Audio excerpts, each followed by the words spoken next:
Olá, gente, tudo bom com vocês? Aqui quem fala é o professor Mark Grayson. Hoje nós teremos aqui mais um vídeo aí sobre história. Vamos falar um pouco a respeito da Revolução Industrial. Esse é um assunto que a gente considera aí um assunto interdisciplinar dentro da área de humanas, certo? Ele vai aparecer no Enem tanto um pouco na questão dentro da disciplina de História, como ele também pode aparecer, e vocês estudam, dentro da disciplina de Geografia. Então, ele está entremeado nas duas disciplinas. Vocês estudam esse assunto tanto em História quanto em Geografia. A gente vai ver aqui um pouco da questão mais histórica. Então, assim, o que a gente fala aí de Revolução Industrial é o processo que a gente tem de substituição da produção artesanal por uma produção com utilização de máquinas. A gente vai ter uma evolução do trabalho dentro da questão histórica.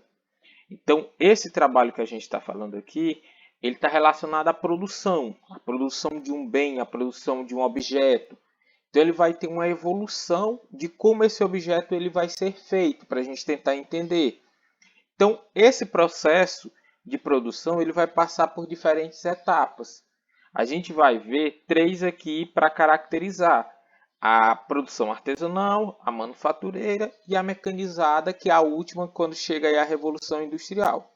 Então, inicialmente, a produção dos objetos, dos materiais, podemos dizer assim, e na produção artesanal que era feita, é uma produção realizada de forma manual. Então, por exemplo, uma pessoa ia fazer lá um tamborete. Ele fazia todo o tamboretezinho na casa dele, cortava madeira, pregava os pregos, colocava lá, por exemplo, se é um tamborete de couro, ele colocava o couro do animal. Ele fazia todo o processo manual em pequena escala e com a utilização de apenas pequenas ferramentas. Mas ele era dono do próprio processo de produção. O artesão ele produz e ele vende lá na frente. Então ele tem um todo. Toda a produção, de uma forma geral, toda é feita pelo artesão. E o exemplo que a gente vai utilizar aqui é a produção, por exemplo, de um alfinete. Um alfinete nessa produção artesanal, um alfinete ele era feito pelo artesão, uma única pessoa, que nesse período antigo ele era feito mais ou menos assim: a pessoa pegava o arame, cortava, desamassava o arame, polia para ele ficar brilhosinho, fazia uma ponta para a ponta do alfinete e colocava uma bolinha em cima que é a cabeça do alfinete. Então ele fazia todo o processo de produção. Essa é a fase chamada de artesanal. A segunda fase a gente tem a produção manufatureira. O que é essa produção manufatureira? É o segundo passo. Na produção manufatureira vão surgir os ricos que vão contratar os trabalhadores. Os ricos, os manufatureiros chamados, eles vão pegar e vão abrir as fábricas, certo? Essa manufatura nada mais é do que pegar vários artesãos e colocar dentro de uma fábrica para trabalhar. O trabalho é feito mais ou menos no mesmo processo. Só que agora o trabalho ele ainda é manual, então ele puxa o arame, corta o arame, desamassa, faz a ponta. Só que aqui a gente vai ter, vamos dizer assim, que duas grandes diferenças. Primeiro, o dono da produção não é mais o artesão. O artesão ele passa a vender o seu trabalho para o dono da fábrica. Então, o dono da fábrica ele é o dono da matéria-prima e dono, por exemplo, das ferramentas. E esse artesão chega só para trabalhar. Então já tem uma perca da classe trabalhadora, podemos dizer assim, do todo. Ele já está vendendo o seu trabalho. E a outra grande mudança que a gente vai ter da produção artesanal para a produção manufatureira é que vai começar o processo de divisão do trabalho. Em uma fábrica, em uma manufatura, queria se produzir cada vez mais. O tempo ele é dinheiro. Quanto mais você produz, mais dinheiro você vai ganhar. Então começaram a fazer a divisão do trabalho. Por exemplo, uma única pessoa cortava o arame. Uma única pessoa desamassava. Uma única pessoa ficava encarregada de polir o alfinete. O que acontecia? Essa pessoa fazia isso o dia todinho, ela se especializava, ela se tornava mais rápido, fazia com mais eficiência. Então produzia-se mais. E o trabalhador, como eu falei, ele teve que começar a vender o seu trabalho. A última etapa é a produção mecanizada. Aí a gente chega na Revolução Industrial. A Revolução Industrial é quando a gente substitui o trabalhador ou coloca esse trabalhador junto com as máquinas. É a utilização da máquina no processo de produção. As máquinas vão fazer o trabalho do homem com mais eficiência. Então, por exemplo, hoje em dia uma produção de alfinete, tudo é feito pelas máquinas. Tem uma máquina que corta, tem uma máquina que já desamassa o arame para ele ficar retinho, uma que vai polir, e tem lá o trabalhador só controlando a máquina. Então, a Revolução Industrial é esse processo de substituição. Vai substituir, muitas vezes, o trabalhador em algumas atividades que ele não consegue fazer, máquinas que trabalham mais rápido, máquinas que conseguem trabalhar o equivalente a 10 pessoas. Então, esse é o processo de Revolução Industrial. Essa Revolução Industrial, gente, ela vai ter início, esse processo de substituição e da utilização das máquinas, ela vai ter início na Grã-Bretanha, na Inglaterra. Principalmente na Inglaterra, mas na ilha da Grã-Bretanha, que é formado lá pelos diversos países do chamado Reino Unido, Escócia, País de Gales, Irlanda e a Inglaterra. Então a Inglaterra, o Reino Unido, ele apresentava as condições ideais naquele momento para passar por essa modificação, essa substituição do trabalho artesanal para o industrial, para o mecanizado. E aí a gente vai ver aqui essas características. Essa revolução ela vai acontecer lá século XVIII. E o que estava acontecendo com a Inglaterra para ela ter essas condições? Primeiro, a Inglaterra, o Reino Unido, era o país mais rico do mundo. Durante a Idade Moderna, a expansão do comércio proporcionou o acúmulo de capital. Olha a questão do interesse lá da Inglaterra, por exemplo, na questão comercial. Eu falei para vocês que boa parte do dinheiro, por exemplo, da mineração brasileira, ela não ficou em Portugal. Ela ficou com a Inglaterra por causa das relações comerciais que Portugal e Inglaterra tinham. Portugal pegava o dinheiro da mineração aqui do Brasil e pagava os ingleses as dívidas que eles tinham. Então eles estavam acumulando dinheiro, tinham muito dinheiro. E esse dinheiro passou a ser investido nessa questão dessa inovação. Segundo fator, a Inglaterra tinha uma grande oferta de mão de obra barata, trabalhadores. Por quê? Os governos ingleses, uma das coisas que eles fizeram durante a Idade Moderna foi um processo conhecido como enclausure. Esse enclausure foi o cercamento das terras. O governo mandou cercar as terras, fazer cerca, para dizer que a propriedade era do governo. Boa parte dessas terras foram utilizadas, por exemplo, na produção de ovelhas que serviria de lã, para fazer a lã. O que acontece? Com esse cercamento, quando o governo vai lá e cerca as terras do governo, os trabalhadores perdem um local de trabalho. Muitos não têm mais onde trabalhar, acabam tendo que ir para a cidade. Não pode mais trabalhar no campo porque perderam suas terras, foram para a cidade.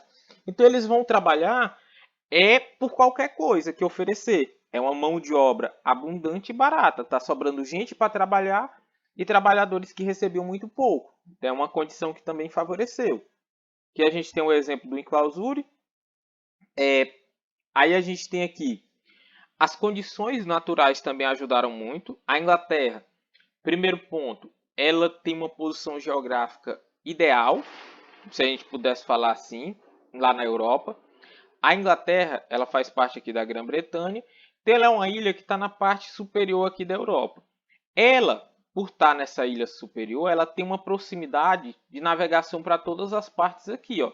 Ela pode se deslocar para todas essas partes durante sua navegação. Então o comércio era mais fácil, essa relação comercial ela poderia ser feita para qualquer região da Europa, com uma facilidade maior. Outras condições naturais que a gente pode apontar. A Inglaterra ela tinha reservas de carvão e minério de ferro. É a base da primeira revolução industrial. A primeira revolução industrial ela vai utilizar o minério de ferro na questão das máquinas, certo? Desculpa, o carvão para aquecer e fazer as máquinas produzirem e o minério de ferro para a questão da produção das próprias máquinas. Vai ser importante a transformação no ferro. Então eles tinham essas condições ideais. a primeira força utilizada, a primeira força de energia utilizada vai ser o carvão. É aí que a gente tem, por exemplo, o início do grande processo de destruição da natureza que a gente vê até os dias atuais. A questão da poluição ela vai se intensificar principalmente a partir da Revolução Industrial. Então, lá na geografia, por exemplo, fala dessa questão da poluição, do meio ambiente, da questão das consequências do aquecimento do nosso planeta, aquecimento do efeito estufa e tudo mais, que ele tem início a partir dessa revolução industrial, a partir da queima desses combustíveis, no caso, inicialmente o carvão, começa-se a poluir o nosso planeta e vai se intensificar nos últimos aí 200 anos de uma forma que está quase que insuportável. A Revolução Industrial, então isso tudo favoreceu a Inglaterra. A Revolução Industrial, geralmente quando se vai falar, a gente faz ela em divisões. Tem pessoas que consideram que a gente já estaria vivendo uma quarta revolução industrial. Mas tradicionalmente, quando se vai falar das divisões, geralmente se divide em três partes a revolução industrial, em três etapas diferentes. Então a primeira etapa, lá no início, 1760 até 1860 mais ou menos, ela é uma revolução que ela vai ficar meio que restrita ali ao Reino Unido. A Inglaterra ela vai chegar um pouco, por exemplo, na Bélgica, mas ela tem como centro o Reino Unido. Essa primeira revolução industrial, ela vai ter como base o carvão, como eu falei. Aí a gente vai destacar nas primeiras indústrias a indústria de tecidos de algodão, fabricação de tecidos para roupa, ele vai ser utilizado, por exemplo, o tear mecânico para a fabricação do tecido de uma forma mais rápida. Vai ter a criação da máquina a vapor, aquece a água faz, o vapor de água faz mexer a máquina, e aí as máquinas funcionavam e conseguiam produzir. Aqui a gente tem um exemplo, o tear manual, que ainda a gente encontra em algumas regiões, é muito difícil, mas a gente encontra, fazer principalmente rede, tapete, faz tudo isso aqui era para fazer o tecido. E aqui a gente tem um tear mecânico, qual a diferença do tamanho? Olha o tanto de tecidos que se fazia de uma única vez, então aumentou muito a produção. Aqui é a máquina a vapor, queima-se o carvão aqui embaixo, aquece a água faz o motor funcionar, então ele vai levantar e baixar aqui com o vapor, faz a engrenagem funcionar, gira a roda, e aí tem aqui uma cordinha que vai levar para o outro lado para fazer essa força funcionar. A segunda etapa é de 1680 a 1900. A revolução nessa segunda etapa ela vai se espalhar. Então ela vai chegar a outras regiões. Chega, por exemplo, à Europa, de uma forma geral, mas ela chega também a outras regiões, como no caso do Japão, no caso dos Estados Unidos, também passam por esse processo de industrialização. Nessa fase a gente tem algumas mudanças de tecnologias, como por exemplo, passou-se a utilizar o aço é mais resistente, é mais moldável, você consegue fazer ele de qualquer forma. A gente tem o aproveitamento da energia elétrica, a descoberta da energia elétrica vai substituir um pouco a questão do carvão. A gente tem uma grande descoberta muito importante que é o petróleo. O petróleo começa a substituir o carvão como principal fonte de energia, coisa que está até os dias atuais. O petróleo é a principal fonte de energia utilizada. Muito poluidor, assim como o carvão, mas ainda continua sendo muito utilizável. A gente tem, por exemplo, sai o motor a vapor e entra o motor a explosão. É o mesmo que é utilizado nos carros, por exemplo, e nas motos. A gente tem a queima do combustível, a gente tem a faísca da vela, que acende o vapor de combustível, que faz o pistão funcionar, levantar e baixar, assim ele funciona. Tem os produtos químicos que passaram a ser desenvolvidos, laboratórios. E a gente tem avanços também em outras áreas, como nas comunicações, com a criação do telefone. Primeiro foi o telégrafo, depois a gente tem as primeiras telefones, aqui é o exemplo, esse aqui da direita é o telefone, é um telégrafo, desculpa, ele bate aqui, faz-se um som, aqui esse parte levanta e baixa, faz o som ao bater e utilizava o código Morse para se comunicar. Aqui é o primeiro exemplo de telefone que vai passar para as diversas formas de etapa até chegar ao celular que a gente tem hoje. Aí a gente tem a criação do rádio, que é importante. O cinema também passou a ser utilizado. Aí a gente tem a terceira fase. A terceira fase, ela seria a partir de 1900, certo? Até os dias atuais. Como eu falei, tem algumas pessoas que consideram que a gente já teria uma quarta fase, principalmente a partir do surgimento da internet, da microeletrônica, já estaria passando por uma nova fase, mas tradicionalmente divide-se em três fases. Então, nessa fase, a gente tem o surgimento dos conglomerados, as indústrias, as multinacionais vão começar a se intensificar, então as empresas elas vão se tornar gigantes, elas não vão atuar mais em um só país, elas vão atuar em várias regiões. A produção passa a ser automatizada. Aqui a gente tem não só a utilização de máquinas que vão ajudar na produção, mas a gente tem o robô em si automatizado. Hoje em dia o robô ele faz todo o processo inteligente. Tem robôs que já são feitos com chip, por exemplo, para evitar acidentes. Se a pessoa botar a mão no meio, ele não bate, ele reconhece a mão da pessoa e não bate. Começa a produção em série, explode a sociedade de consumo em massa com a expansão dos meios de comunicação. A gente vai ter um grande destaque para a indústria química, a eletrônica, engenharia genética, robótica avançada. Aí a gente tem agora a questão da internet em si para intensificar. Isso aqui, por exemplo, a produção em séries, modos de produção de trabalho, aí já entra na questão da revolução industrial lá da geografia. A geografia ela vai falar dessa revolução industrial, principalmente falando das formas de produção, Taylorismo, Fordismo, Toyotismo. Então isso aí é importante vocês verem lá na parte de geografia. Aí a gente tem assim, essa revolução industrial, ela vai trazer consequências, certo? Ela vai modificar toda uma sociedade, modifica-se muito a forma de viver, as condições de vida, o trabalho em si, tudo vai ser modificado. Então a gente tem aqui, com a revolução, o trabalhador passou a ser o dono apenas da sua força de trabalho. Lá no artesanato, o trabalhador, o artesão, ele era dono de todo o processo. Ele fazia, vendia e ficava com o dinheiro. Com a Revolução Industrial, o trabalhador passou a ter apenas o seu trabalho. Ele vai vender o seu trabalho. Muitas vezes, essa venda vai acontecer de forma desfavorável. Vai acontecer que ele vai ter que vender por valores mais baixos. E aí acaba tendo a exploração, a questão da discussão sobre a exploração do trabalhador. Aí a gente tem aqui as condições de trabalho. As condições de trabalho, quando surge esse processo de revolução industrial, gente, eram péssimas, certo? As condições do trabalhador, os salários eram extremamente baixos, pagava-se uma miséria. A família toda tinha que trabalhar para conseguir sobreviver. Então, para conseguir sobreviver, o cara ia, o homem, a mulher e os filhos, crianças tinham que trabalhar.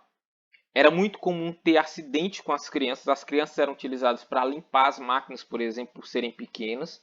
Iam limpar embaixo da máquina, a máquina ligava, arrancava os braços. Quando tinha acidente de trabalho, o cara não estava nem aí, botava para fora, a culpa era do trabalhador. Então a exploração ela era demais. Trabalhava 15 horas por dia. De domingo a domingo, dia de domingo. O que vamos fazer hoje? Vamos lavar a fábrica. Era a folga, lavar a fábrica. Então não tinha nenhum direito. Era como as doenças ligadas às péssimas condições de trabalho. Geralmente trabalhava-se dentro de galpões todo fechado. E como na primeira fase da Revolução Industrial trabalhava-se muito a questão da produção do tecido, tinha muito pó. Então dava muito doença nos pulmões. E aí os trabalhadores, com essa questão da exploração, com o passar do tempo, passaram a resistir. E aí a gente vai ter alguns movimentos de resistência. O mais famoso, podemos dizer assim, dos movimentos é o ludismo. É um movimento operário que destruía as máquinas. Eles destruíam as máquinas porque eles consideravam as máquinas como sendo culpadas pelas péssimas condições. Eles não culpavam o patrão pela exploração. Eles culpavam a máquina. Então eles iam lá e quebravam as máquinas. A gente tem o cartismo, que é a organização organizada pela Associação de Operários, que exigiam melhores condições de trabalho e, por exemplo, o fim do voto censitário.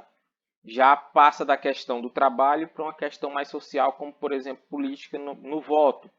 Ter o direito de votar, eles não queriam que o voto mais fosse pela renda. Ter um trade unions, que é a associação de operários que evoluíram lentamente em suas reivindicações.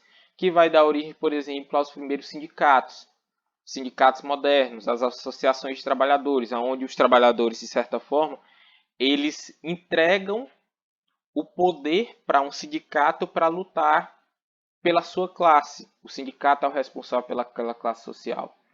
Aí a gente tem aqui outras consequências. O aumento da população urbana, a população vai crescer muito porque as pessoas vão para a região das cidades. Evolução nos meios de transporte, a gente está vendo isso cada vez mais. Meios de transporte mais rápidos, é o avião, é o trem-bala.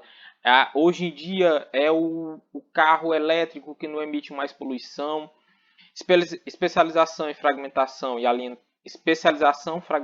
alienação. O que seria isso? O trabalhador, ele com a divisão do trabalho, ele especializou-se em uma única atividade. Então, o cara que desamassava o alfinete, ele só desamassava o alfinete. Só que com isso ele perdia a noção do processo. O artesão ele fazia o todo. Todo o alfinete quem fazia era uma única pessoa. Com a fragmentação do trabalho, o cara que desamassava o arame, ele não sabia fazer a ponta. Ele perdia a noção do processo total. Então ele era chamado de trabalhador alienado. Ele não sabia fazer. Ele perdeu essa noção por causa da especialização e dessa fragmentação que foi imposta a ele. Aqui a gente tem exemplos da Revolução e aí as atividades, as questões que ficaram do caderno de atividade de vocês. Questão 21, que dizia o seguinte: a evolução do processo de transformação de matérias-primas em produtos acabados ocorreu em 3 estágios, que a gente acabou de falar: o artesanato, manufatura e maquinofatura. Um desses estágios foi o artesanato, em que se trabalhava conforme o ritmo das máquinas, de maneira padronizada. Artesanato não tem máquina, é manual, certo? Trabalhava geralmente sem o uso da máquina, de modo diferente do modelo de produção em série. Vamos ver as outras. Empregava fonte de energia abundante para o funcionamento das máquinas. Mais uma vez, se a gente está falando de artesanato, não tem máquina. Realizava parte da produção por cada operário com o uso de máquinas, mais uma vez. Então, a única aqui que sobrou, que não tem falando da máquina, é esse aqui. Trabalhava-se geralmente sem uso da máquina, de modo diferente do modelo de produção em série. A resposta correta, a letra B.